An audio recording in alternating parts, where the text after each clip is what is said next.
안녕하세요. WDF 강창성입니다. 자, 이번 QR에서 담을 이론은요, 이제 부등식에 관한 건데, 이 지금 내용은 사실 교과 과정에서 그렇게 크게, 교과 과정상은 크게 다뤄지지 않는 부분이기도 해. 한마디로 뭐 상식과도 같은 거야. 그래서 지금 중학교 2학년 과정에서 부등식을 좀 잘 배워놔야지만이 고등학교 때 가서는 뭐 절대분신의 문에 나와서 진행이 되는데, 보통 고등학생들이 부등식을 좀 어려워해. 그 이유가 뭐냐면 중학교 2학년 때 좀 날탕으로 넘어가거든. 그냥 막 넘어가. 그래서 그러지 말고 어떻게? 지금 있던 내용, 자, 부등식에 뭡니까? 부등식에 사치연산, 사치계산, 요거에 관한 내용을요 언급해 주도록 할게요. 이거하고 또 문자가 들어간 부등식까지도 좀 어렵긴 한데 심화과정. 자, 일단 이번 QR 내용 부등식 사치계산 봅시다. 별로 어렵지 않아. 자, 봐. 하나만 주의하면 돼요. 자, x가 있는데 이제 x의 범위는 a부터 b 사이고요. y의 범위는요 c부터 d 사이 이렇게 나와 있어. 그쵸? 자, 두 개의 변수가 여기서 누가 변수냐면 x하고 y가 변수야. a, b, c, d는 상수라고. 상수. 그쵸? 그래서 첫 번째로 두 개의 부등식을요 변변 더해서 내가 x 플러스 y의 범위를 알고 싶다 이거지. 그치? 그래요? x 플러스 y. 그러면은 이건 좀만 생각해봐. 그냥 끝났지. 그쵸? 언제 가장 클까요? 당연히 큰 놈들끼리 더했을 때. 양수건 음수건 상관이 없어요. 큰 수끼리 더했을 때 더 크다 이거지. 그치? 그 다음에 작은 것끼리 더했을 때가 가장 작을 거라고. 따라서 두 변수 x, y의 합은 항상 큰 것끼리 더한다, 작은 것끼리 더한다, 그 사이에 있겠다. 알겠죠? 별거 없죠? 따라 한번 써볼까? 써볼게. 자, 이제 합은 항상 어떻게 돼요? 작은 것끼리 더한 것보단 클 거고 큰 것끼리 더한 것보단 작겠다. 1달러. 그쵸? 넘어갑니다. 자, 뺄셈은요. 뺄셈은 다음과 같아요. 뺄셈은 이제 두 개의 변수가 각각 변하고 있는데 두 변수를 한번 빼봤어요. 그쵸? 빼주면 얘가 어디 사이에 있을까 이건데 이것도 간단해. 생각. x에서 y를 뺍니다. 누가 제일 클까요? 당연히 가장 큰 거에서 가장 작은 걸 빼야겠죠. 그쵸? 양수, 음수 상관없어. 더하기 빼기까지는. 가장 큰 거에서 가장 작은 걸 뺀 게 가장 크겠죠. 그쵸? 따라서 가장 큰 x 값에서 가장 작은 y 값을 빼줍니다. 이거보단 작을 거야. 그치? 자, 뺐을 때 누구보단 클까요? 당연히 이제 가장 뺀 것 중에 가장 작은 값이니까 가장 작은 거에서 가장 큰 걸 빼야겠죠. 그쵸? 그래서 가장 작은 x값 중에 가장 작은 거에서 큰 걸 빼준다. 이렇게 되는 거죠. 그쵸? 별로 어렵지 않죠? 다시 한번 써볼게요. 별로 어렵지 않아. 두수의 차는요, 뺄셈은 가장 큰 거에서 x값 중에서 가장 큰 거에서 가장 작은 걸 뺀 것보다는 작고, x값 중에 가장 작은 거에서 가장 y값 중에 가장 큰 걸 뺀 것보다는 더 크다. 이렇게 정리가 되는 거예요. 그쵸? 그래요.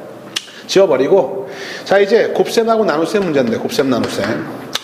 곱셈 나눗셈은 두 가지로 나눠서 해야 돼요. 그쵸? 첫 번째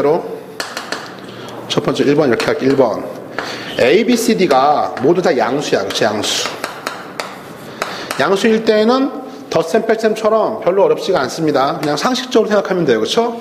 다 양수니까 부등호의 방향이 바뀔 이유도 없고, 그죠? 절대값 생각할 필요도 없는 거지. 그치? 그래서 곱해볼까? 곱해주면은 가장 큰 거는요 다 양수들이야. A, B, C, D가. 어떻게 해요? 그러면 당연히 큰 것끼리 곱한 것보단 작겠고요, 작은 것끼리 곱한 것보단 더 크겠죠. 그렇죠? 그래서 양수들일 때에는 곱셈이 어떻게 나타나? 가장 큰 것끼리 곱한 것보단 작고 가장 작은 것끼리요 곱한 것보단 더 크겠다. 이렇게 곱한 것 사이에 있겠네요. 그렇죠? 나눗셈도요 아까 뺄셈하고 비슷해. 다 양수들이라면 가장 큰 수에서 가장 작은 걸로 나눠야겠죠? 그게 제일 클 거 아니야. 그렇죠? x값 중에 가장 큰 거에서요 y값 중에 제일 작은 걸로 나눠줄 때가 가장 크겠다. 그치? 다음 최소값에 해당하는 가장 작은 값은요 나눴을 때는요 x 분자가 가장 작은 거일 때 가장 큰 놈으로 나눠주면 가장 작겠죠. 그쵸? 별 무리가 없다고. 이렇게 해서요 자, x값 중에 가장 큰 거를 제일 작은 걸로 나눠주면 되겠고, x값 중에 가장 작은 거를요 가장 큰 걸로 나눠주면 되겠다. 그쵸? 됐어요. 1달러. 근데 이제 문제가 있어요. 뭐냐면은 이제 곱하기 나누기인데 1번 말고 2번이다. 2번은 이제 A, B, C 중에요. A, B, C, D 저 옆에 있던 계수 숫자들 중에서요. 음수가 단 한 개라도 있으면요. 음수가 단 한 개 이상. 음수가 한 개 이상 존재해. 즉 마이너스인 놈이 한 개 이상 존재하는 순간에요. 이제는 힘들어져요. 왜요? 마이너스가 어디 있던 간에 보통 여기 아니면 여기 있겠죠? 그쵸? 아니면 여기가 마이너스면 여기도 마이너스가 있어. 그쵸? 어쨌든 어떻게 해야 돼? 야, 여기 있던 A, B, C 저 숫자 중에서요. 경계선 값 중에서 음수가 한 개라도 있으면 이제 이렇게 푸는 거야. 어떻게? 다 해보세요. 알겠어요? 다 해보는 거야.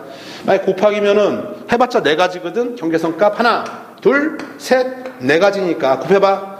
AC, AD, BC, BD, AC, AD, BC, BD 다 곱해서 이 중에서 가장 큰 거를 어떻게 가장 큰 거를 여기다 쓸게요. 가장 큰 거를 이 자리에 갖다 놓으면 되겠고 이 네 개 중에서 그렇죠? 가장 작은 걸 여기다 갖다 놓으면 되는 거야. 그렇죠? 이해 갔죠? 다음 나눗셈도 마찬가지죠? A, B, C, D 중에 마이너스가 하나라도 음수가 하나라도 있으면 어떻게 돼요? 다 나눠봐. 직접 다 나눠보는 거예요. 그렇죠? 나눠봐서 자 C분의 A, C분의 B, D분의 A, D분의 B 이렇게 다 나눠봤자 네 가지죠? 나눠봐서 실제로 나눈 것 중에서 이 네 개 중에서 가장 큰 놈이 여기 오면 되겠고 가장 작은 놈을 여기다 써주면 되겠다. 알겠죠? 됐어요. 결론. 자, 부등식의 사칙입니다. 상식적인 거예요. 상식적인 건데 좀만 생각하면 되는 건데 어떻게? 두 변수가 각자 이러한 범위에서 움직이고 있을 때 그때 더해주면 어떻게 더해주면요? 그거는 부호랑 상관없어. 큰 것끼리 더한 게 클 거고 그거보단 작겠고 그쵸? 작은 것끼리 더한 것보단 더 크겠죠. 그쵸? 됐죠? 두 개를 빼면은요 누가 제일 커? 당연히 가장 큰 수에서 가장 작은 걸 뺀 게 제일 크고 가장 작은 거에서 가장 큰 걸 뺀 게 제일 작겠지. 그치? 그거는 부호랑 상관이 없다고. 근데 곱하기 나누기 할 때 문제가 돼요. 곱셈 나눗셈 할 때는요 A, B, C, D가 다 양수들이라면요 아까 생각했던 대로 가장 큰 것끼리 곱한 것 가장 작은 것끼리 곱한 것 사이에 있겠고 나누기도 마찬가지 가장 큰 거에서 가장 작은 걸 나눠준 것 가장 작은 거에서 가장 큰 걸로 나눠준 것 사이에 있는데 문제는 A, B, C, D 중에 음수가 하나라도 있으면 어떻게 한다? 몽창 다 해봐라. 해봤자 네 가지야. 하나, 둘, 셋, 넷. 직접 곱해보고 또 C분의 A, D분의 A, C분의 A, D분의 A, 왜 헷갈려? C분의 A, C분의 B, D분의 A, D분의 B 네 가지 나눠봐서 가장 작은 것과 큰 거를 위치시키면 된다. 언제? A, B, C, D 중에 마이너스가 단 한 개라도 있을 땐. 됐습니까? 1달러. 다음에 이제 맨 마지막 마무리로요. 이 등호 관련된 거는 등호는 항상 등호가 지금 다 빠져 있잖아요. 그렇죠? 등호가 다 빠져 있으면은 등호가 다 빠져 있는 게 보통 그죠? 이제 등호 부분은 항상 이렇게 주의해서요. 항상 뭐야? thinking. 자, 부등식에서 등호는 항상 뭐다? thinking. 생각해서 문제 풀면 되겠습니다. 생각하시면 돼요. 한 예를 들어서 말이다. 그냥 여기까지만 잠깐 봐줄게. 이제 등호 부분요. 봐요. 예를 들어 x가 3보단 작거나 같고요. 이쪽 부분만 봐봐. 이런 상태가 있어. 그쵸? 그래요. 이 상태에서 두 개를 만약에 등호가 다 들어가 있다라고 했을 때는요 3에서 1을 빼봐. x 빼기 y 이쪽만 보자. 만약 이렇게 뺐다고 쳐. 그쵸? 빼면 어떻게 되는 거예요? 이거 빼볼게. 한번 더하기 빼기 한번 보자. 등호가 다 있을 때야 1, 0 할까요? 자, 한번 더 해볼게요. 문제도 한번 풀 겸 더해주면 일단은요 큰 것끼리 더한 것 5가 여기 오겠죠. 그쵸? 작은 것끼리는 1이 여기 올 거야. 등호는 thinking. 봐요. 3이 있습니다. 2가 있습니다. 얘는 x가 3이 될 수도 있고 y가 2가 될 수도 있으니까 등호 들어가는 거지. 그치? 5가 될 수도 있잖아. 이해 갔나? x, y 더했습니다. x가 1이 될 수도 있고요. 등호 들어갔잖아. y가 0이 될 수도 있어. 1, 0 더하면 1 될 수도 있지요. 그러니까 등호가 다 있으면 이렇게 들어간단 말이죠. 그쵸? 그래요? 빼기도 한번 해볼 빼기. x 마이너스 y요. x 빼기 y는 다음과 같아요. 자, 누가 이쪽에 오죠? 가장 큰 거에서 작은 거 뺀 거 3인데 등호는 thinking. 이거 되나 안 되나? 자, x가 3일 수 있고요. y가 0일 수 있어. 3에서 0 빼면 3 될 수 있잖아. 등호 들어가는 거야. 다 들어가 있을 때 이게 들어갈 수 있다고. 그렇죠? 여기는요.